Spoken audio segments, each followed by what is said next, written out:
Hello students. पिछली class में हमने हुमायूं की कुछ प्रारंभिक समस्याओं के बारे में चर्चा की और हमने ये जाना कि जब वो सिंहासन पर आसीन हुआ तो उसे किन किन समस्याओं का सामना करना पड़ा। आज की क्लास में हम हुमायूं के सैन्य अभियानों के बारे में चर्चा करेंगे और साथ ही हम ये जानेंगे कि हुमायूं को अपने सैन्य अभियानों में असफलता क्यों मिली और किस तरह से उसका निर्वासन हुआ और किस तरह से उसने पुनः सिंहासन पर अपना अधिकार जमाया। हुमायूं जब बादशाह बना तो उसे बहुत सारे आंतरिक और बाह्य कठिनाइयों का सामना करना पड़ा और उनमें से अधिकांश की चर्चा हम पिछली क्लास में कर चुके हैं। लेकिन उन समस्याओं के अलावा भी उसके समक्ष और भी बहुत सारी समस्याएं थी। जैसे उसके समक्ष जो सबसे बड़ी समस्या थी वो रिक्त राजकोष की थी, क्योंकि बाबर ने दिल्ली पर अधिकार करने के उपरांत वहाँ के जो राजकोष था उसको खुले हाथों अपने सैनिकों में वितरित किया था और यहाँ तक कि जो काबुल की जनता थी उसमें भी धन बांटा गया था। और बाबर की इस अपव्यय नीति के कारण उसका जो राजकोष था वो खाली हो गया और उससे हुमायूं की कठिनाइयाँ और अधिक बढ़ गई थी और उसे बहुत सारी बाह्य कठिनाइयाँ भी झेलनी पड़ी। जैसे अफगान लगातार उसे चुनौती प्रदान कर रहे थे। वहीं जो राणा सांगा का पुत्र था रत्न सिंह, वो मुगलों को भारत से निष्कासित करने के लिए दृढ़ संकल्प किए हुए था और उसने अपने नेतृत्व में राजपूतों को धीरे धीरे संगठित किया। गुजरात, बंगाल, मुल्तान, मालवा, खानदेश और कश्मीर भी उसके समक्ष गंभीर चुनौती पेश कर सकते थे। अतः राजगद्दी पर बैठने के पश्चात हुमायूं को जिन समस्याओं का सामना करना पड़ा उनको हल करने के लिए हुमायूं ने बहुत सारे सैनिक अभियान किए ताकि अपनी स्थिति को सुदृढ़ कर सके। सबसे पहले हम बात करते हैं हुमायूं के सैन्य अभियानों में कालिंजर पर आक्रमण की। हुमायूं ने कालिंजर पर आक्रमण इसलिए किया था क्योंकि जो कालिंजर का राजा था प्रताप रुद्र, वो अफगानों का शुभचिंतक था और 1531 ईस्वी में हुमायूं ने कालिंजर के दुर्ग को घेर लिया और उसने कुछ महीने तक दुर्ग को घेरे रखा।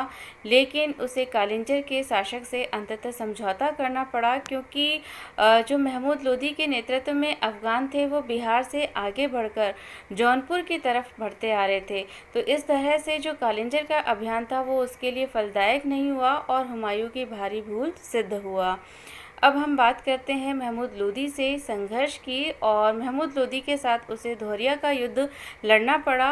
तो हुमायूं को जब ये सूचना मिली कि इब्राहिम लोदी का भाई महमूद लोदी दिल्ली पर अधिकार करने के लिए प्रयत्न कर रहा है और उसने जौनपुर पर आक्रमण कर वहां के मुगल सूबेदार जुनैद को परास्त कर दिया है, तो उसने कालिंजर का घेरा उठाकर तुरंत बिहार की तरफ प्रस्थान किया और हुमायूं और महमूद लोदी का सामना दोहरिया नामक स्थान पर 1532 ईस्वी में हुआ और इसमें हुमायूं को विजय प्राप्त हुई। महमूद लोदी की सेना परास्त होकर बिहार की ओर भाग खड़ी हुई, लेकिन हुमायूं भागती हुई अफगान सेना का सामना न कर सका क्योंकि उसी समय उसे अपने भाई कामरान के विद्रोह की सूचना मिली और आगरा आकर हुमायूं विलासिता में डूब गया।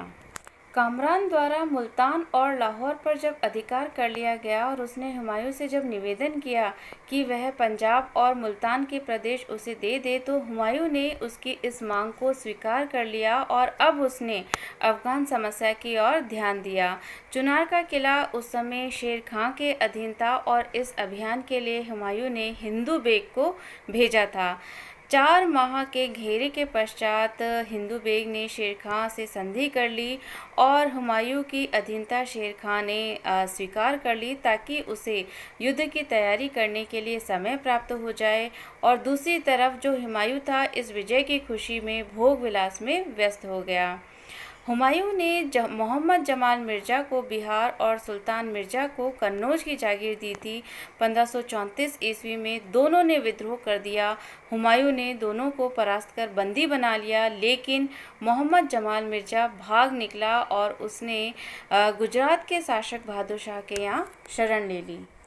हुमायूं को गुजरात के साथ भी संघर्ष करना पड़ा और गुजरात और मालवा का जो शासक था वो बहादुर शाह था और वो एक अत्यंत ही शक्तिशाली शासक था। उसने अपने दरबार में इब्राहिम लोदी के चाचा आलम खां और मुग़ल विद्रोही मोहम्मद जमाल मिर्ज़ा को शरण दे रखी थी।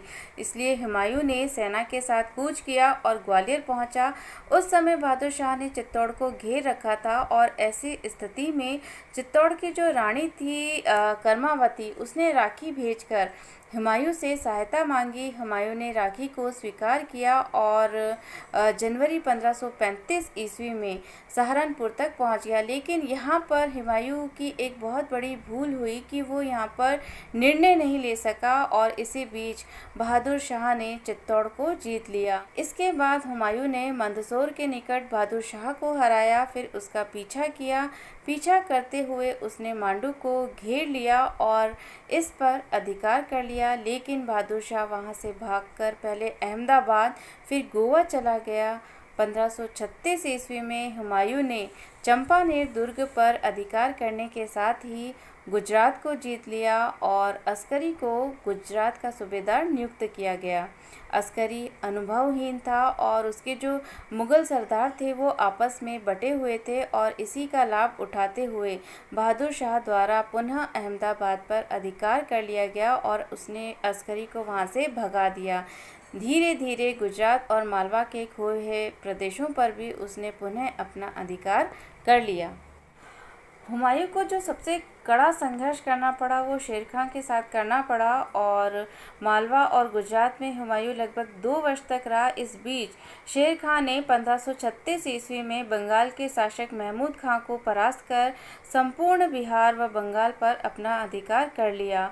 हुमायूं को जब शेर खां के कार्यों के बारे में पता चला तो उसने जुलाई 1537 ईस्वी को हिंदाल के साथ फिर से बंगाल बिहार की ओर कूच किया। अफगानों को परास्त करते हुए जून 1538 ईस्वी में हुमायूं ने चुनार पर अपना अधिकार कर लिया और अपनी अदूरदर्शिता के कारण चुनार को जीतने में उसने 6 माह व्यर्थ में ही बर्बाद किए, जो उसकी भारी भूल सिद्ध हुए।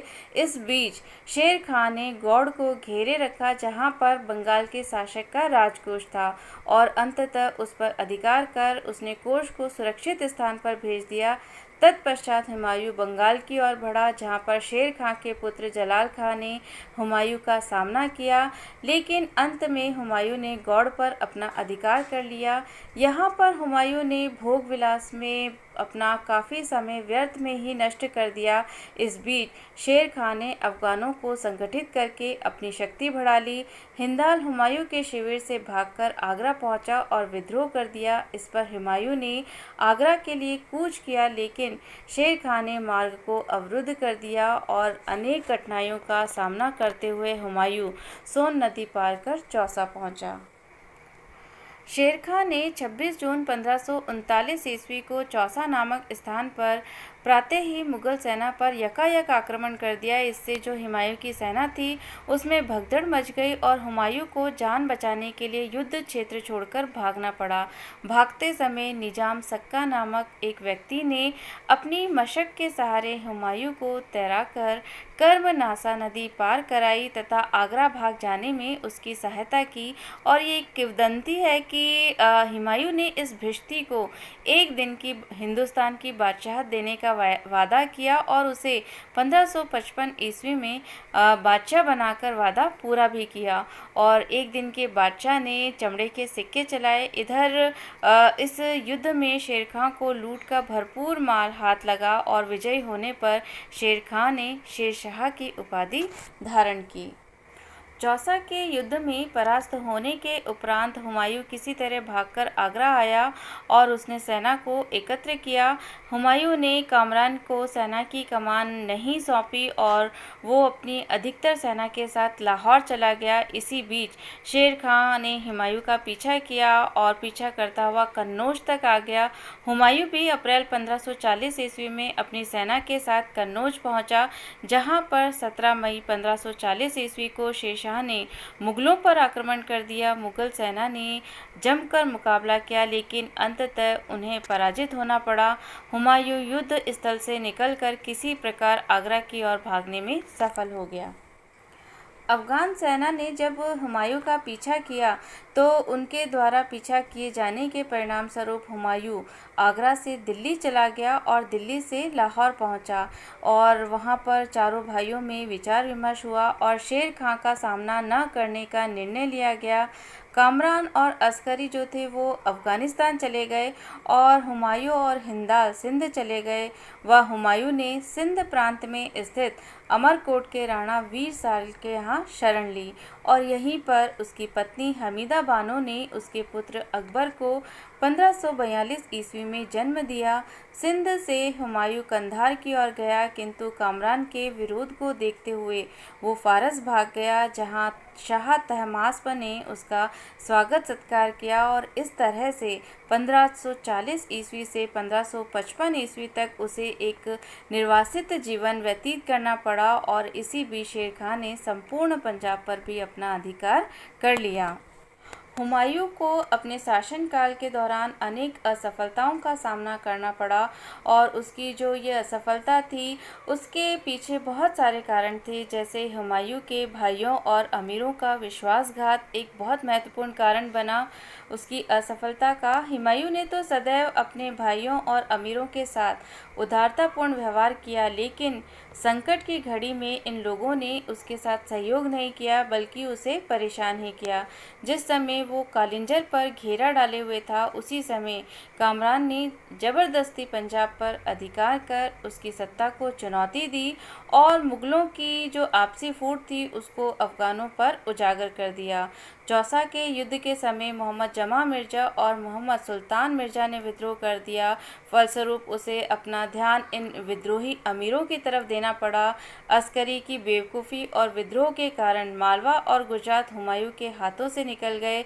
चुनार पर जब उसने आक्रमण किया तो उस समय हिंदू बेग द्वारा उसे धोखा दिया गया, जिससे वो निरर्थक 6 महीनों तक दुर्ग का घेरा डाले रहा। चौसा के युद्ध के अवसर पर जमा मिर्जा ने भी हुमायूं को धोखा दिया। जिस समय हुमायूं बंगाल में था, उसी समय हिंदाल और कामरान ने विद्रोह कर दिया। उसे चौसा के युद्ध के बाद शीघ्र ही आगरा वापस लौटना पड़ा और शेर खां के विरुद्ध कार्यवाही वो नहीं कर सका। आगरा में भी कामरान ने हुमायूं की सहायता नहीं की बल्कि उसे छोड़ लाहौर चला गया। आगरा से भागकर हुमायूं जब लाहौर पहुंचा तब वहां भी उसके भाइयों ने उसे सहयोग नहीं दिया। कामरान द्वारा तो उसे बार बार परेशान किया गया। उसने शेर खां से गुप्त वार्ता चलाई और हुमायूं की हत्या करने की साजिश की। हुमायूं की यह मूर्खता ही कही जाएगी कि उसने बार बार अपने विद्रोही भाइयों और अमीरों पर विश्वास किया और उन्हें क्षमा प्रदान किया। हुमायूं की विफलता का जो प्रमुख कारण कहा जा सकता है वो उसकी भूलें थी। असंगठित मुगल राज्य का अपने भाइयों में विभाजन करना उसकी एक बहुत बड़ी भूल थी। कामरान को काबुल, कंधार और पंजाब दे देने से उसकी शक्ति का आधार ही समाप्त हो गया और अस्करी और हिंदाल को छोटी जागीरें देने से उनमें सदैव असंतोष बना रहा। हुमायूं ने कालिंजर का अभियान कर दूसरी भूल की, जबकि न तो वह वहां के राजा को पराजित कर पाया और न उसे मित्र बनाकर अपनी तरफ मिला सका। चुनार का दुर्ग शेर खां के ही आधिपत्य में रख देना उसकी तीसरी भूल थी। इससे शेर खां को अपनी शक्ति बढ़ाने का मौका मिल गया। गुजरात के बहादुर शाह के विरुद्ध रानी कर्मावती ने जब मदद की मांग की तो चित्तौड़ की मदद ना करना उसकी चौथी भूल थी, जिससे उसने राजपूतों की सहानुभूति और सहयोग प्राप्त करने का मौका गंवा दिया। गुजरात के बहादुर शाह के विरुद्ध आक्रमण की योजना में अनेक भूलें रह गई थी, जिनके कारण हाल ही में विजय किए गए मालवा और गुजरात से ही उसे हाथ नहीं धोने पड़े, बल्कि उससे उसकी भावी असफलता, अवनति और अप्रतिष्ठा का संकेत भी प्राप्त हो गया था। कन्नौज की लड़ाई में उसने भारी भूलें की, जैसे कि सैनिक शिविर के लिए नीचा स्थान चुनना, 1.5 महीने तक अकर्मण्य बने रहना, शिविर को दूसरे स्थान पर हटाते समय अच्छा प्रबंध न करना, तोप खाने का युद्ध में उपयोग न कर पाना आदि बातें उसकी असफलता, पराजय और अंत में युद्ध क्षेत्र से भागने के लिए उत्तरदायी बनी। हुमायूं द्वारा धन एवं शक्ति का अपव्यय करना भी उसकी असफलता का एक बहुत बड़ा कारण सिद्ध हुआ। उसके पास पहले से ही धन की कमी थी, खजाना रिक्त था, लेकिन उसने इनाम देने, उत्सव मनाने और भोग विलास पर अनावश्यक धन खर्च करने से अपनी आर्थिक स्थिति लचर बना डाली और जब उसे सेना के लिए धन की आवश्यकता पड़ी तब उसके पास धन था ही नहीं और इसी प्रकार उसने अनावश्यक युद्ध भी किए। कालिंजर और बंगाल पर आक्रमण करने का कोई विशेष औचित्य नहीं था, लेकिन उसने इन पर आक्रमण किया। उसे सबसे पहले शेर खां और बहादुर शाह को परास्त करना चाहिए था, लेकिन उसने ऐसा नहीं किया। हुमायूं में कुशल सेनापति के गुणों का अभाव होना भी उसकी असफलता का एक कारण सिद्ध हुआ। हालांकि हुमायूं वीर और साहसी था, लेकिन उसमें कुशल सेनापतित्व का अभाव था। आक्रमण के लिए उसे सही अवसर की पहचान नहीं थी। उसकी जो रणनीति थी वो भी दोषपूर्ण थी। उसने अपने सैनिक अभियान किसी निश्चित योजना के अनुरूप नहीं किए। उसे एक तरफ से एक दुश्मन को समाप्त कर तब दूसरे की तरफ ध्यान देना चाहिए था, लेकिन वो वैसा नहीं कर पाया। कभी वो बहादुर शाह पर आक्रमण करता और बिना उसकी शक्ति पूरी तरह नष्ट किए ही शेर खां की तरफ बढ़ जाता, और वो निश्चित नहीं कर पाया कि शेर खां की शक्ति को वो बिहार में नष्ट करे अथवा बंगाल में। अपने दम्भ में उसने अपने सैनिक सलाहकारों की उचित परामर्श पर भी ध्यान नहीं दिया। उसने शत्रु पर तत्काल आक्रमण नहीं किया और व्यूह रचना भी उसने ढंग से नहीं की। फलस्वरूप शेर खां के मुकाबले में अधिक विशाल सेना रखते हुए भी उसको हार का सामना करना पड़ा। उसका जो सैन्य संगठन था वो भी त्रुटिपूर्ण था। उसकी सेना में विभिन्न जातियों और राष्ट्रीयता के सैनिक थे और हुमायूं अपनी दुर्बलता से सेना में अनुशासन नहीं बना पाया। परिणाम स्वरूप विपत्ति में जो उसकी सेना थी वो भी उसका साथ छोड़कर चल देती थी। हुमायूं की चारित्रिक दुर्बलताएं भी उसके पतन के लिए उत्तरदायी बनी। हालांकि उसमें बहुत सारे मानवोचित गुण थे, तथापि उसमें एक कुशल प्रशासक, पटु राजनीतिज्ञ और दक्ष सेनापति के गुणों का सर्वथा अभाव था। वो कोई भी कार्य सही ढंग से नहीं करता था और बिना सोचे समझे योजनाएं बनाता था। उसे सही अवसर की पहचान भी नहीं थी।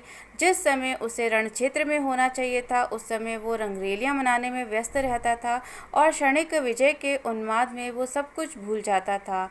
किसी भी कार्य को टालते रहने और शीघ्र कार्यवाही नहीं करने की अद्भुत क्षमता वो रखता था। और हुमायूं जो था वो विलासी स्वभाव का भी था और अफीम का अत्यधिक सेवन करता था। इससे उसके जो सोचने समझने और तत्परता से कार्य करने की शक्ति थी उस पर अंकुश लग जाता था, और उसकी जो भल मनसाहत थी वो भी उसका एक अवगुण ही थी। वो अपने विरोधियों को भी क्षमा प्रदान कर देता था जिसका वे नाजायज़ लाभ उठाते थे। हुमायूं ने जब भारत से पलायन कर दिया तो उसके पश्चात शेरशाह ने भारत में एक शक्तिशाली राज्य की स्थापना की और शेरशाह की मृत्यु मई 1545 ईस्वी में हुई। उसके पश्चात उसका पुत्र इस्लाम शाह शासक बना, लेकिन 1553 ईस्वी में उसकी भी मृत्यु हो गई और इस्लाम शाह की मृत्यु के उपरांत सूर साम्राज्य 3 सुल्तानों में विभक्त हो गया। सिकंदर शाह सूर ने पंजाब से लेकर दिल्ली और आगरा तक के प्रदेश का स्वयं को स्वतंत्र शासक घोषित कर दिया। आदिल शाह ने स्वयं को बिहार का स्वतंत्र शासक घोषित कर दिया और मोहम्मद शाह सूर ने स्वयं को बंगाल का स्वतंत्र शासक घोषित कर दिया। और इनके पारस्परिक संघर्ष का लाभ उठाकर हुमायूं द्वारा 1555 ईस्वी में पंजाब पर आक्रमण किया गया और तत्कालीन सूर शासक सिकंदर शाह सूर के साथ उसको 2 युद्ध लड़ने पड़े। पहला जो युद्ध था वो मच्छीवाड़ा का युद्ध था जो मई 1555 में हुआ और इस युद्ध में हुमायूं द्वारा सिकंदर शाह को पराजित कर दिया गया और पंजाब पर अधिकार कर लिया गया और उसने अपने पुत्र अकबर को पंजाब का गवर्नर नियुक्त कर दिया और अपने सबसे विश्वास पात्र सरदार बैरम खां को अकबर का संरक्षक या अतालिक नियुक्त किया गया। सरहिंद का युद्ध दूसरा युद्ध था जो हुमायूं और सिकंदर शाह के बीच 15 जून 1555 को लड़ा गया। इसमें हुमायूं द्वारा सिकंदर को पराजित करके जुलाई 1555 में आगरा और दिल्ली पर अपना अधिकार कर लिया गया। हुमायूं द्वारा अफगानों के साथ भारत में लड़ा गया यह अंतिम युद्ध था और अंततः 15 वर्ष पश्चात हुमायूं 23 जुलाई 1555 ईस्वी को दिल्ली पहुंचा और फिर से राजसिंहासन पर आरूढ़ हुआ। राजगद्दी पर पुनः बैठने के पश्चात हुमायूं के संकट के दिन समाप्त हो गए, क्योंकि अब जो पहले के समान उसके प्रतिद्वंदी थे, अब उनमें से कोई भी नहीं रहा और शेरशाह ने जिस उच्च कोटि की प्रशासनिक व्यवस्था की थी वो भी उसे मिल गई थी। लेकिन 24 जनवरी 1556 ईस्वी को पुस्तकालय की सीढ़ियों से वो गिर गया और 26 जनवरी 1556 ईस्वी को उसकी मृत्यु हो गई। और उसकी मृत्यु के विषय में लिनपुल का जो कथन है वो बहुत ही उल्लेखनीय है। उन्होंने लिखा है कि हुमायूं जीवन भर लड़खड़ाता रहा और लड़खड़ाने से ही उसकी मृत्यु हुई।